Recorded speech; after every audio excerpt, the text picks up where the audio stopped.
Hello, everyone. Today, I'd like to talk about the 2014 sci-fi film, Ex Machina. Or, more specifically, I'd like to talk about the current Wikipedia plot summary for the film. So, spoiler warning for Ex Machina, of course, from this point on. And I want to talk about this plot summary for a couple of reasons. Firstly, Ex Machina is a movie with a conclusion that is fairly open to interpretation. The characters' motivations aren't stated explicitly. There's a range of opinions an audience could have about why the characters do what they do at the conclusion of the story. But the Wikipedia plot summary for this movie contains only one interpretation of the ending, which is stated very concretely. They say, and additionally, so one-sided view of the ending that I happen to disagree with. And I've been waiting for someone to edit this page to say something better for, like, 2 years, and they never have. And instead of doing it myself, I've decided to just make a video about it.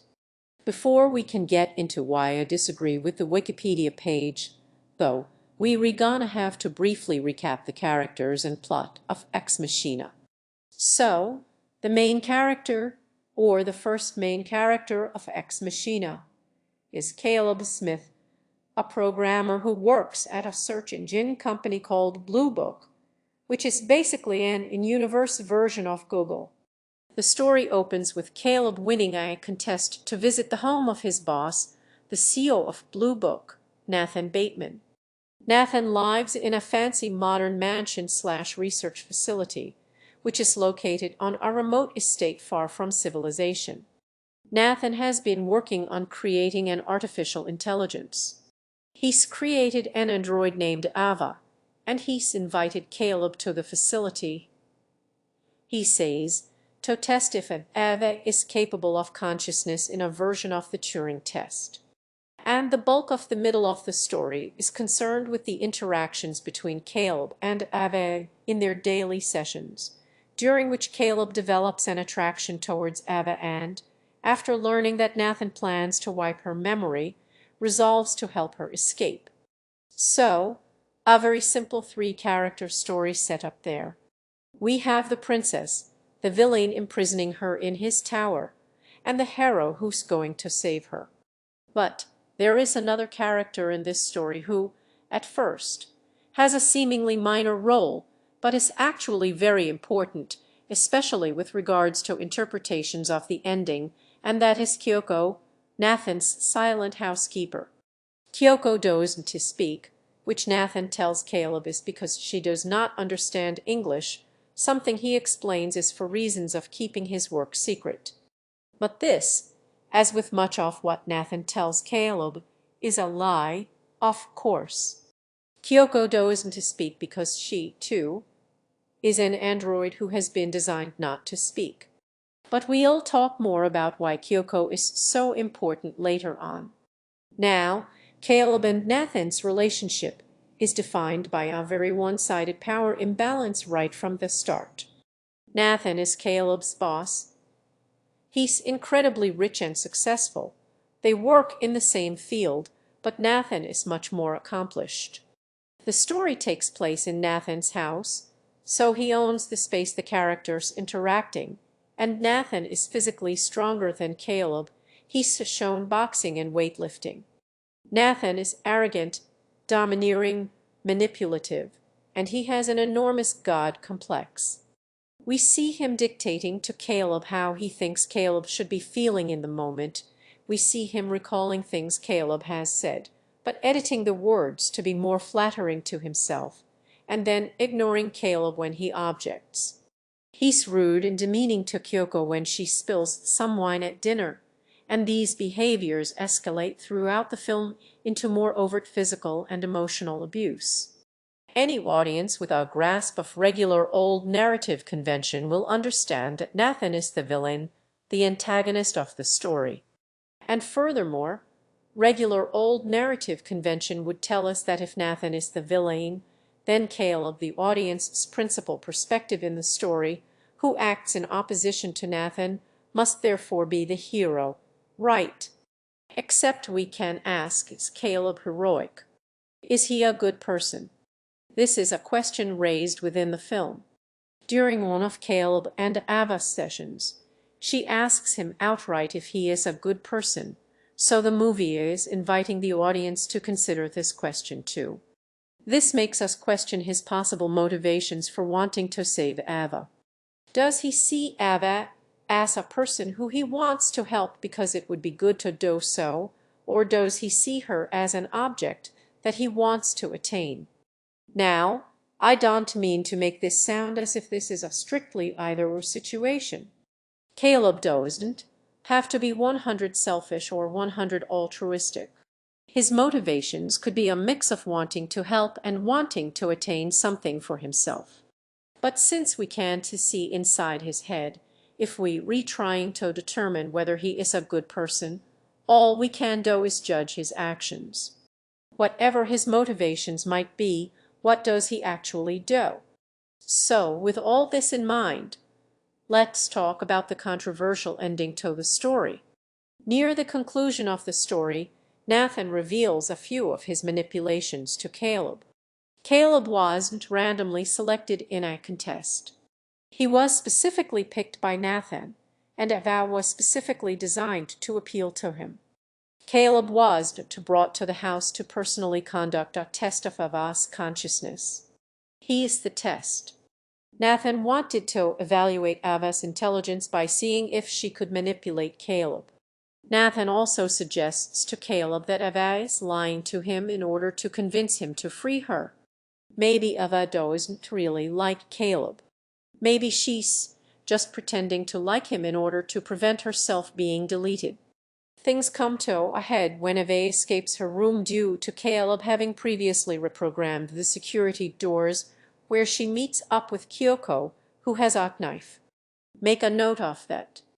Ava and Kyoko fight Nathan and manage to fatally stab him, but not before he disables Kyoko and destroys Ava's arm. Ava repairs herself using parts from Nathan's previous androids and then escapes, but crucially, she leaves Caleb locked in part of the facility. And I'll here quote the part of the Wikipedia plot summary that I take issue with. Summary: the Wikipedia issue. Some of the Wikipedia provide poi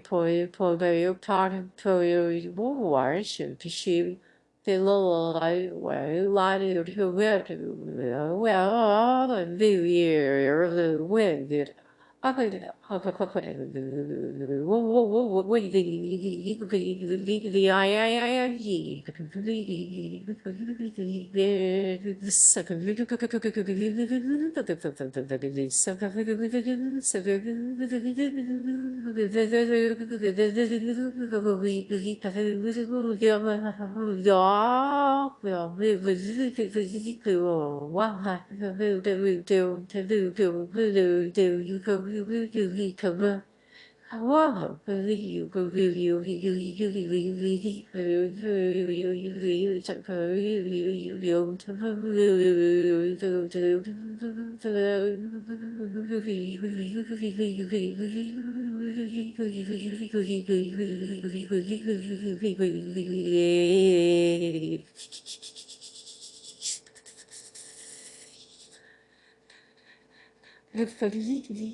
As Eva leaves the facility, she locks Caleb inside Nathan's surveillance room and ignores his screams, confirming she was manipulating Caleb, as Nathan suggested. So that's the ending then. Ava was actually an emotionless killer robot all along. She was just pretending in order to escape, and Caleb was a fool to trust her.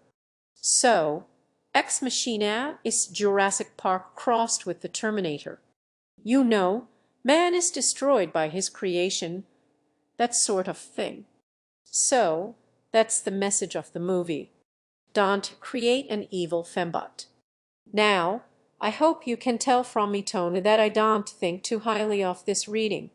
Frustrated with Wikipedia, I went looking on YouTube for videos analyzing the ending of this movie, and a lot of them presented it just like this. Ava is a selfish robot who thinks in inhuman ways. She's an emotionless manipulator, and she betrayed the hero at the end of the story because she doesn't really care about him. And at least one of the videos I watched actually just compared Ava to the Terminator. So, this is one interpretation. The Wikipedia/shallow YouTube video interpretation. But I'd like to share another view of what happened at the end of the movie, and it has primarily to do with Kyoko. And we can ask a question here.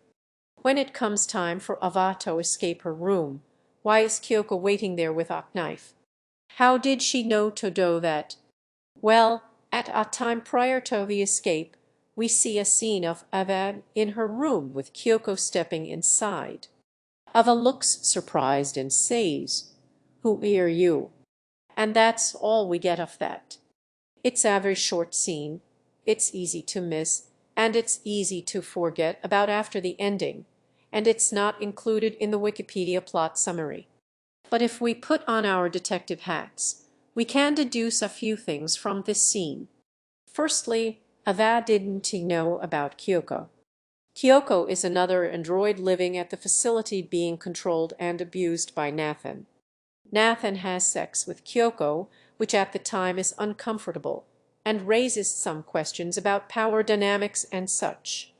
But given that Kyoko later stabs Nathan, I think it would be very surprising if that aspect of their relationship was at all consensual.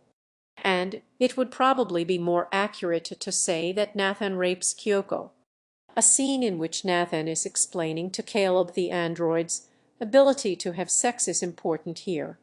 Nathan explains that Caleb could physically have sex with Ava, and since she has pleasure receptors, he says she would enjoy it. Consent clearly isn't really important to Nathan here. For him, he's installed the right equipment, so the enjoyment is a given. Whether the androids actually want to have sex is considered. Also noteworthy here is that the scene of Nathan and Kyoko is intercut with a fantasy Caleb is having about being with Ava, which is a very intentional comparison. There's also a point where Caleb turns Kyoko rather forcefully, which is a bit uncomfortable and invasive, and I think meant to mirror the scene in which we see Nathan controlling Kyoko's body. And when Kyoko later stabs Nathan, she puts her hand on his face in a similar way to what he forces her to do earlier, which I think conveys what Kyoko's motivations are here. Next, we learn from the scene of Kyoko entering Ava's room that Kyoko has gone off program. She's doing something that she isn't supposed to be doing, which confirms to us that she has some degree of autonomy. She isn't just a thoughtless robot, she has an inner world. Now, Kyoko isn't supposed to be able to communicate with the other characters, but we get glimpses of her throughout the film that make us question whether this is really true. She appears to turn her head to better hear our conversation. We see her eyes open in seeming recognition of a topic under discussion. Her body language conveys that she can understand what is going on. An important scene here is when Caleb gets Nathan drunk and steals his keycard to explore parts of the facility he's forbidden from entering, and he finds several earlier android models hanging creepily in cabinets. And he's just watched videos on Nathan's computer of his earlier android tests, which are disturbing and reveal Nathan to be a jailer, basically. He's keeping conscious beings locked up against their will. Kyoko approaches Caleb at this point and peels back her skin to reveal to him that she, too, is an android. And this is clearly an attempt to communicate something. What Kyoko is attempting to communicate to Caleb here is open to interpretation, obviously, But given that her secret is revealed to Caleb at the moment he finds the disused android models, my interpretation is that Kyoko means, I am the same type of thing as these things you just found. I'm an android like them, and as such, I'm likely to share this fate. The same fate that Eva faces, incidentally. What Kyoko is doing here is asking for help. But what Caleb takes from this interaction is centered entirely on himself. The reveal that Kyoko is an android makes him concerned that he may also be an android, and he examines his body and cuts his arm open to make sure that he's actually human. Caleb doesn't try to save Kyoko. He doesn't let her in on the escape plan that he and Eva have. He doesn't see Kyoko as a person. Caleb is willing to leave her there, imprisoned at the facility, so long as he and Eva escape. So is Caleb a good person? Is he acting altruistically? Well, looking at his actions, no. If he truly saw Eva as a person, he would recognize that Kyoko is also a person and is equally worthy of being freed. But he isn't attracted to Kyoko like he's attracted to Eva, is the thing. This is a test of Caleb's humanity, of Caleb's capacity for empathy, and it's a test he fails. And this, we can infer, is another thing that Eva learns when Kyoko enters her room. She hasn't heard about Kyoko from Caleb. Caleb actually tells Eva in an earlier scene that he hasn't met anyone like Eva, meaning an android. And of course, at that point, he hasn't met Kyoko and doesn't know she's an android. But even after he does meet Kyoko and does find out she's an android, he doesn't think about helping her, and he doesn't mention her to Eva. So from Eva's perspective, Caleb tells her he's never met another android, and then into her room steps another android. So when Kyoko steps into the room, Eva gets an answer to her previous question. She learns that Caleb is not a good person. Is not a good person.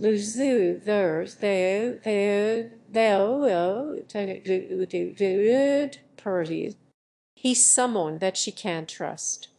It's not hard to see this scene as Kyoko going to Eva for help after failing to get help from Caleb. And it's also not hard to imagine Eva seeing Caleb's lack of interest in helping Kyoko as an insight into how he might view and treat her as well. With all that in mind, we can rewatch the scene in which Eva escapes. So she steps out of the room, leaving Caleb inside behind her, and then she pauses and she looks down at Kyoko's body. And this is a deliberate shot that we see from her perspective. And then after a brief moment, she appears to spend thinking to herself. She then continues and calls the elevator to leave, giving Caleb one last look before the doors shut. So my interpretation of the ending is not that Eva was an emotionless killer robot who was manipulating Caleb all along. Eva clearly has thoughts and feelings, given how she acts when no one is around to observe her. After she escapes, she smiles, seeing new things for the first time. She runs her hands over the grass, feels the sun on her face. No other characters are watching at this point. This isn't an act or a manipulation. And crucially, the last we see of Eva is her people watching at an intersection, something that she told Caleb during one of their sessions that she would like to do. This tells us that she wasn't always lying to him. She, at the very least, was just trying to manipulate him. Some of what she told him was the truth. And I'd go so far to say that Eva was probably planning to escape with Caleb up until she met Kyoko. This is not to say that she could also have been manipulating him to some degree, but the real question for Eva is whether she can trust Caleb, and she finds out the answer to that question when she meets Kyoko.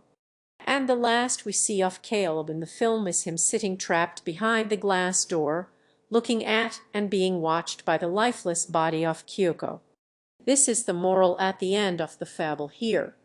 We can imagine a more obvious and worse version of Ex Machina, where after pausing to look at Kyuko's body, Eva turns to Caleb and says, or we can imagine her saying, I think this ending confused a lot of people because it books the narrative convention of having the protagonist automatically be a good person by virtue of being in opposition to the antagonist.